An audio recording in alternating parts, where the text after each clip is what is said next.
నమస్తే. Welcome to I news. జీవితం అంటేనే ఒక కామెడీ డ్రామా కదా! ముఖ్యంగా డబ్బున్నోళ్ళ జీవితాలు ఇంకా ఇంట్రెస్టింగ్‌గా ఉంటాయి. ఎందుకంటే వాళ్ళ చేష్టలు ఒక్కోసారి అయ్యో పాపం అనిపిస్తాయి. మరికొన్ని సార్లు వీళ్ళెందుకు ఇలా చేశారు అనిపిస్తాయి. అలా కోట్లకు కోట్లు ఖర్చు పెట్టి కూతురు పెళ్లి చేసిన ఓ తండ్రి ఆ తరువాత బికారిగా మారి జైలుకెళ్ళి ఇప్పుడు భార్య బిడ్డల దగ్గర పాకెట్ మనీ అడుగుతున్నాడంటే నమ్ముతారా? నమ్మి తీరాలి మరి. ఎందుకంటే ఇది కర్మ సిద్ధాంతం.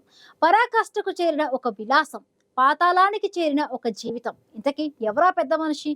ఎందుకు ఇలా అయింది? తెలుసుకుందాం ఈ వీడియోలో.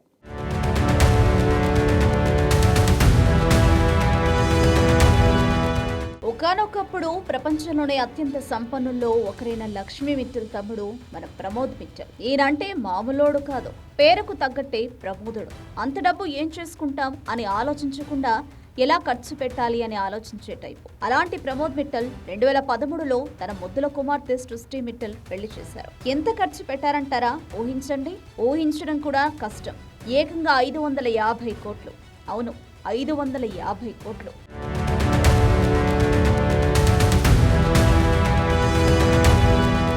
స్పెయిన్లోని బార్సిలోనాలో 6 రోజుల పాటు అదో రాజమహల్లా జరిగిన ఆ పెళ్లి మామూలు పెళ్లి కాదు, ఒక మెగా ఇండస్ట్రియల్ ఈవెంట్. స్టార్ చెఫ్లు వంటలు వండారు. ప్రపంచం నలుమూలల నుంచి అతిథులు వచ్చారు. వినోద కార్యక్రమాలు, బాణసంచా, అబ్బో అదో కనుల పండుగ. లక్ష్మీ మిట్టల్ తన కూతురి పెళ్లికి ఖర్చు చేసిన దానికంటే ఇది డబ్బలంట.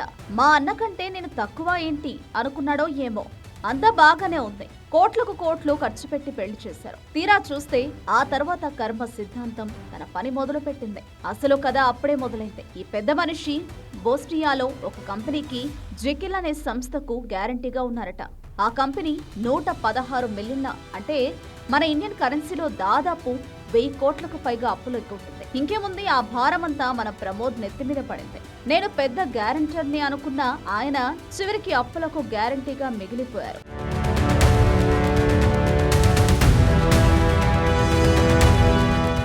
ఇక్కడితో ఆగలేదు. మోసం కేసులో 2019లో బోస్నియాలో అరెస్ట్ అయ్యారు కూడా. ఒకప్పుడు లక్షలు కోట్లుండి 550 కోట్లతో కూతురు పెళ్లి చేసిన ఆయన ఇప్పుడు కోర్టులో ఏం చెప్పాడో తెలుసా?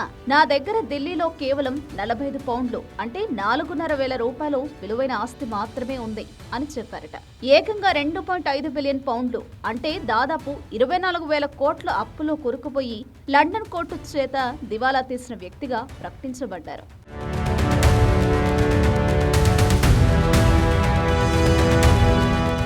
ఇప్పుడు ఆయన పరిస్థితి ఎలా ఉందంటే, భార్య బిడ్డల దగ్గర నెలవారీ ఖర్చుల కోసం దేహి అని అడుక్కుంటున్నారట. నెలకు 2-3 లక్షలు వాళ్లే ఇస్తున్నారట. లక్షల కోట్లు చేతిలో తిరిగిన మనిషి ఇప్పుడు ఇలా అయ్యారంటే కర్మ అంటే ఇదే కదా.